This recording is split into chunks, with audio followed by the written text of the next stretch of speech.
have no idea how to do this. Bit off more than I could chew here. Okay, it's rude a little. All right, today I am doing my first unhaul, probably my only unhaul for the foreseeable future, because I have ADHD. The future doesn't exist. But no, really, I am not buying a lot of books right now. I'm using my library a lot, which is great. And I'm trying really hard to read through the books that I already have on my shelves. Which brings me to the fact that I have so many books that I've had for years, maybe decades, and I haven't read them yet. And keep passing them up for other books. And I just think that it's time to give my shelves some love and some space. I don't have any footage of me going through the books because honestly, I dusted and vacuumed all of that cat hair off my shelves for the first time in months. So I didn't film any of that. I didn't film any of that. I will go through these books with you, and I'll show you the ones that I'm definitely going to unhaul, and some of the ones that I was thinking about unhauling, but I'm just not quite ready yet. Okay, we're going to start this off with a series. I'm going to unhaul an entire series from my shelves. And this one in particular, I haven't read yet. And I've been slowly picking up the books while in used bookstores because someday I was going to read it. Like someday I was absolutely going to read it. It's pretty popular. People say it's good. It's been recommended to me. But honestly, it just doesn't pull me in. I would be reading it just to be able to say that I've read it. And there are some books that I have, which we will also see me keeping some of them, where that's still the case. But I really think that I'm just never going to read this one. Or if I do, it won't be for another decade or two. And why take up room on my shelves? So with that said, the first series that I'm going to unhaul is The Girl with the Dragon Tattoo. I got 5 of the books. I have read 0 of them. It has been over 15 years. I'm just not going to get to it anytime soon, if at all. Sorry. And so A Girl with a Dragon Tattoo is about a murder mystery family saga. Someone from a very wealthy family disappeared 40 years before this book starts. And a member of the family hires a journalist who has a libel conviction to figure out what happened. And this journalist gets help from some punk prodigy, presumably the girl with the dragon tattoo, I think. I don't know. I haven't read it, obviously. And honestly, it just sounds a bit heavy for me with where I'm at in my reading at this current point in my life. And I also think the love story they mention happening is a little bit problematic. Again, I don't really know. I didn't really read it. Tell me if I'm way wrong, but it's just not something that I'm interested in putting myself through right now. So let me know if you think that I'm making a huge mistake, but I just think that I'm not going to get to this anytime soon. There are a lot of other books I'm more excited for. Okay, up next is another series, and I have actually read them all. It's just become clear to me that I'm never going to read them again. It was good. It was fun. Solid 3 stars across the board.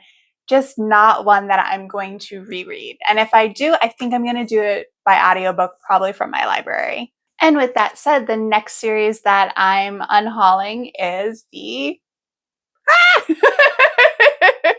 the Invisible Library series. And yeah, I went ahead and I bought all of them. That's how much I thought I was going to love this series. So the Invisible Library series is a fun world and an interesting magic concept where we have our main character, Irene, who is a spy for an invisible library, a library that exists outside of our world of multiple kind of parallel worlds. And there's a lot of contention between order and chaos. The Fae represent chaos and dragons represent order. And then we've got all of us lowly humans in the middle. Irene's job is to collect books, interesting books from all of the different worlds, and keeping these special books in the library keeps that balance between chaos and order. And it was just really fun, a really fun setup.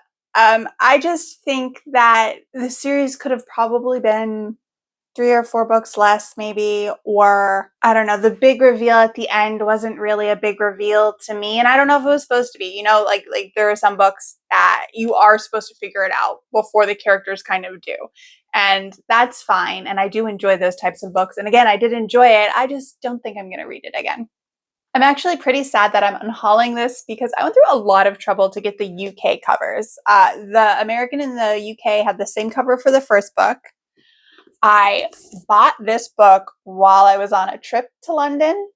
And then this is the first book that I had to start ordering from Amazon UK to get this cover, like the way that the corners are, how they kind of tell a story. I ordered them all from the UK. They were really pretty, and now that I'm showing them all to you and saying that I'm unhauling them, I want to keep them. But I think I'm going to stick with it. I think I'm going to stick with my guns, and I'm going to unhaul them and just free up that shelf space and free up, that guilt in my brain of, oh, should I reread it? No, I'm never going to reread these. Okay, so that's it for series. Now moving on to just individual books.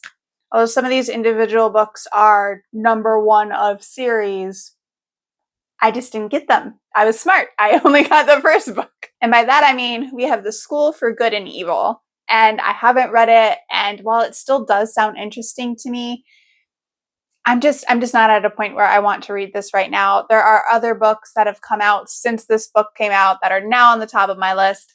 I'm just not going to get to it.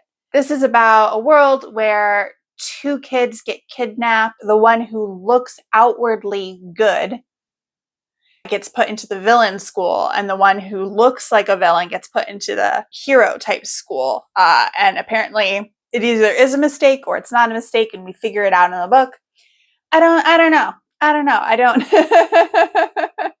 I assume that the good girl is a little bitch.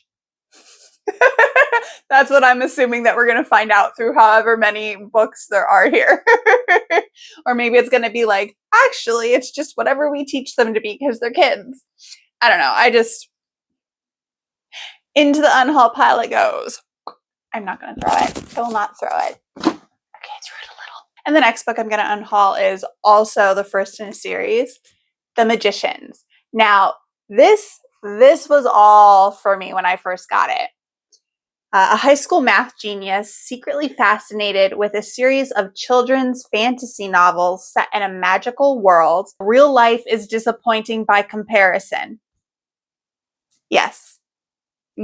Also, I'm not a math genius, but did get a degree in math. So he's let into a secret college of magic, and it seems like his dreams are coming true, but then dark secrets come out. Very interesting. Like literally reading the back of this cover, I want to read this right now, right? This is the problem with trying to unhaul books. I want to read this right now. It also says that, fans of Harry Potter or Narnia should read this book, which, yes, I grew up on those books. But that said, again, I think I've had this book probably since it came out.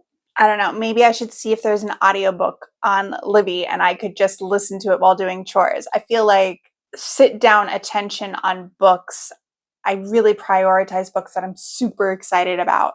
And again, while I am reading this, I am excited about it, but I've also heard that it doesn't end that great, or like the first book is the best book. I might be misremembering that, but somewhere along the line, I got less excited for this. And I don't really recall why, but I think that it's smart to unhaul it. And I just realized that this is also number one in a series that I never started and never got the rest of the books to. The Queen of Tearling. And honestly, this is just a little bit vague, and it sounds like a lot of books that have come out since then. With the arrival of her 19th birthday, Kelsey's quest to save her kingdom and meet her destiny begins. A wondrous journey of self-discovery and trial by fire that will make her a legend if she can survive. It sounded pretty good when I picked it up, and it sounds okay now, but I'm okay with just a little, All right, and next up is, I almost said is it no, Design for Dying. This is just, here, author, Design for Dying. Yeah, I don't know, it's just let's see, vibrant, stylish, and crackling. Design for Dying is both a gift to devotees of the golden age of Hollywood and a mystery lover's delight. That was a review by Megan Abott. And I'm just not interested in the golden age of Hollywood. And there are other mysteries that I'd rather read. I think I picked this up because there was a book sign. I didn't get it signed, but it was like on the table and there's a book signing. I'm like, oh, if there's a book signing here, then it's gonna be a good book. I wouldn't know. I wouldn't know either way. Oh, this next one I did read. A Love Hypothesis. And I thought it was cute. I did. And it was one of the first like spicier books that I've read. Not that it was very spicy, not compared to some of the spicy books that I read now. The miscommunication really made me angry. And I think it just wasn't for me. Like it made me more frustrated than anything else. But I thought it was really cute. And I'm, again, science-y type of person.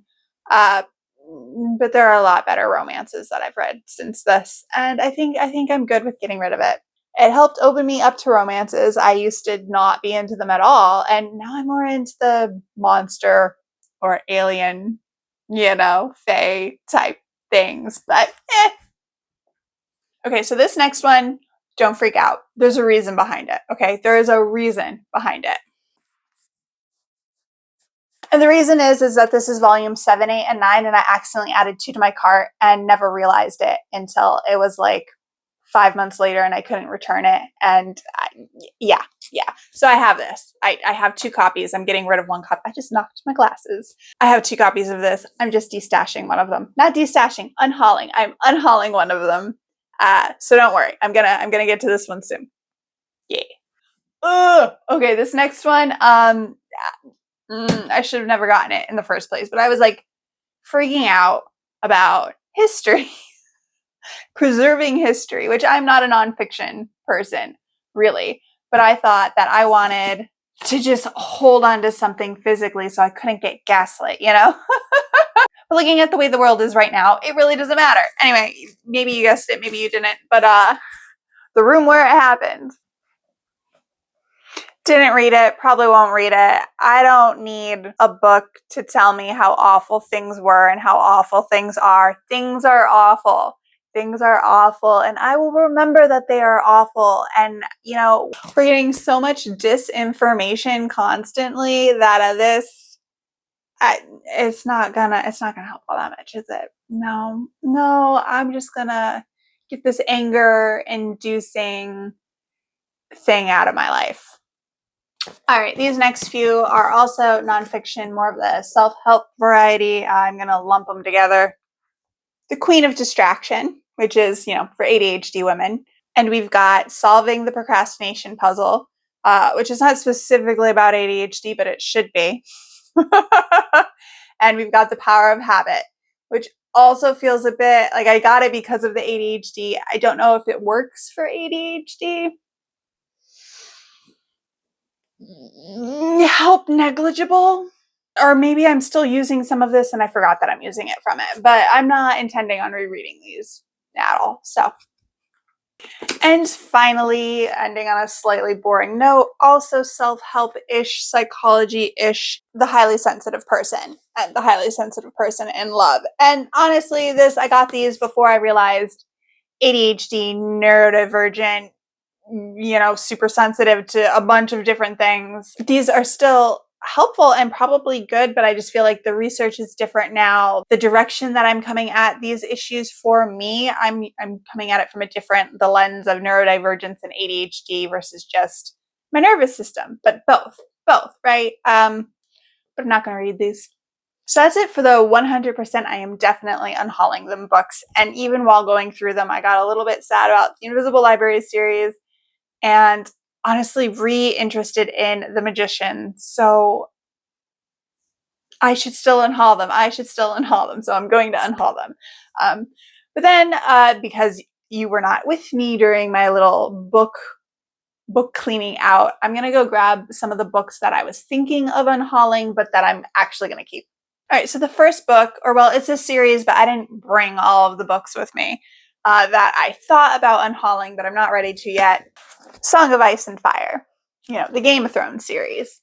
I'm not an author, and I don't know how frustrating writer's block is, so I'm not really going to say anything. But these were good books, but also took a lot of time to get through, especially I read them when I was in college, when I was an undergrad. And I don't know. If another book comes out, I will reread the series. If another book doesn't come out, I don't think I'm going to reread them. And I still haven't watched the series yet. I've watched, I think, the first season. My cat's eating my plants. I watched, I think, the first season with friends in college, and then I had a different obligation during the same time that they had their watch parties. So I just stopped watching it.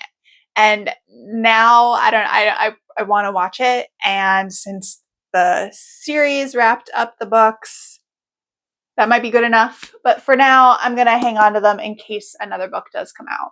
I almost got rid of The Lying Game by Ruth Ware. I've enjoyed Ruth Ware's books. They're really fast paced for me. Like if I started reading this on a weekend, it would be done probably, in a day or two.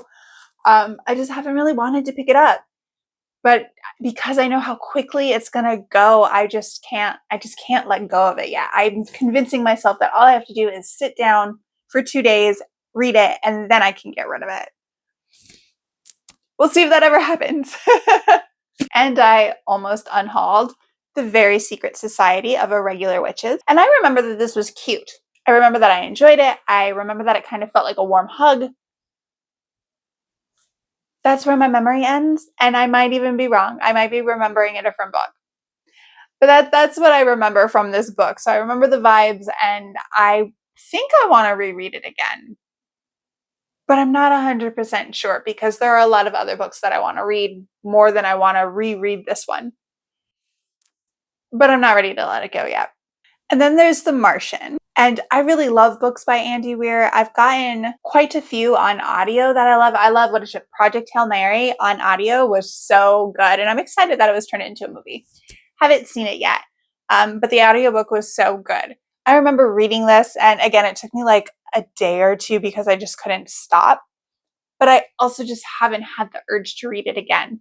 So I'm not sure. This is pretty much the only physical book of his that I have, while I have the others on audio.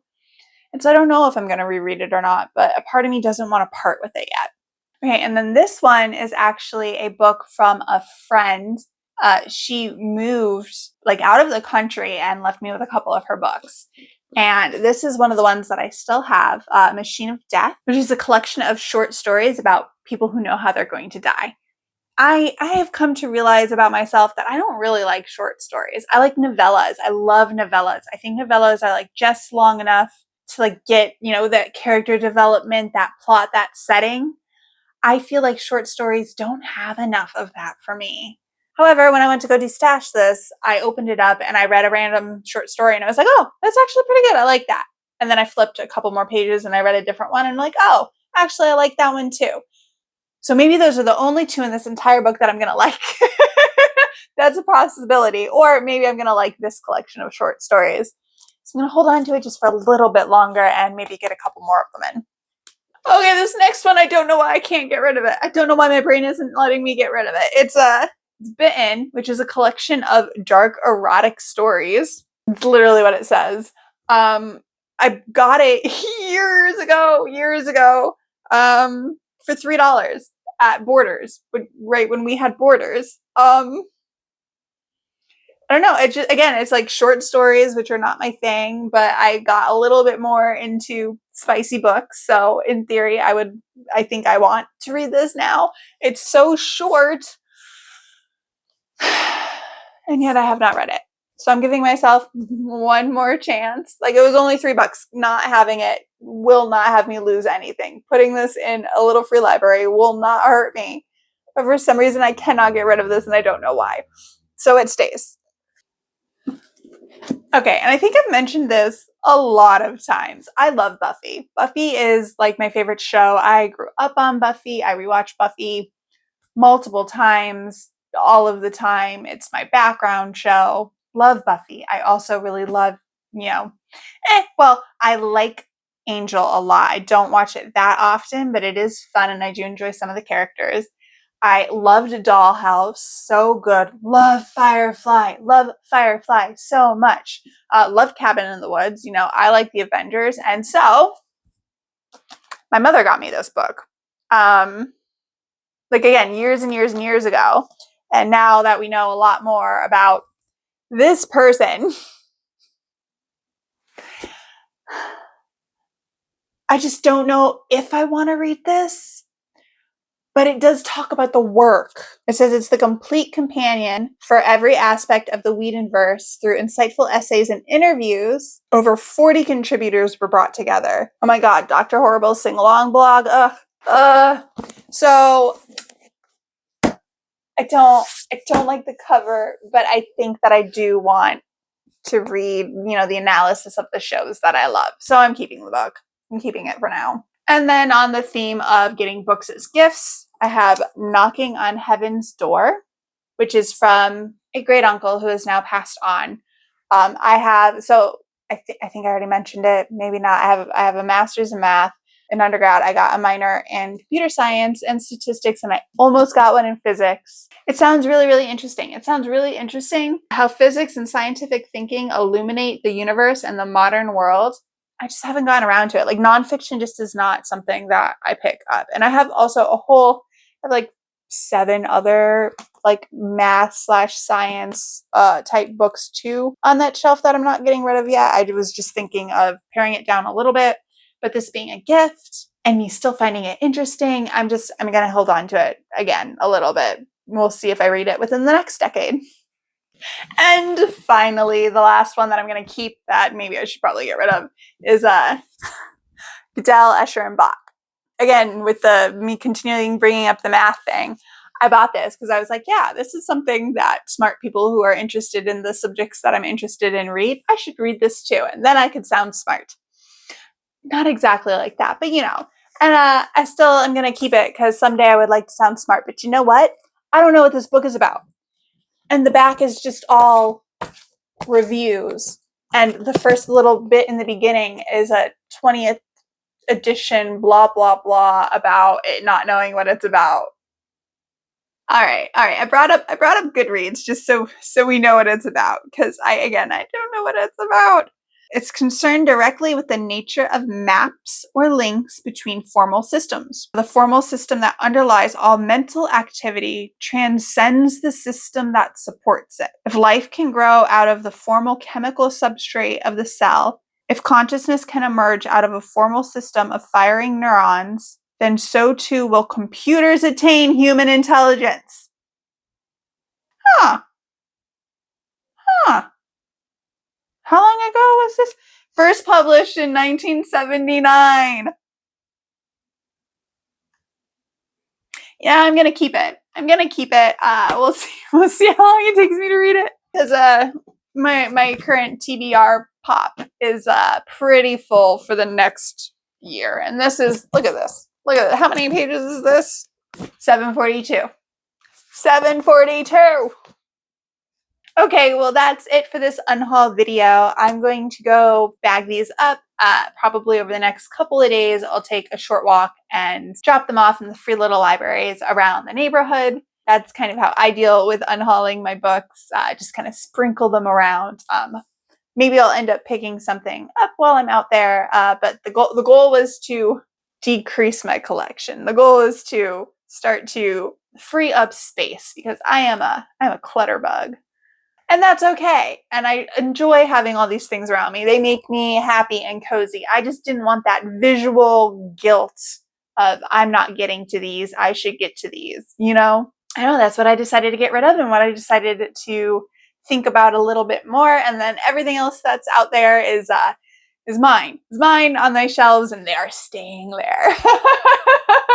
So what do you think? Should I have kept some of the books I decided to unhaul? Should I have yeeted some of the books that I decided to keep? I don't know. Is there anything on your shelf that's making you feel guilty to always see it, but you're not ready to let it go yet? Let me know in the comments, and I'll see you next time. Bye.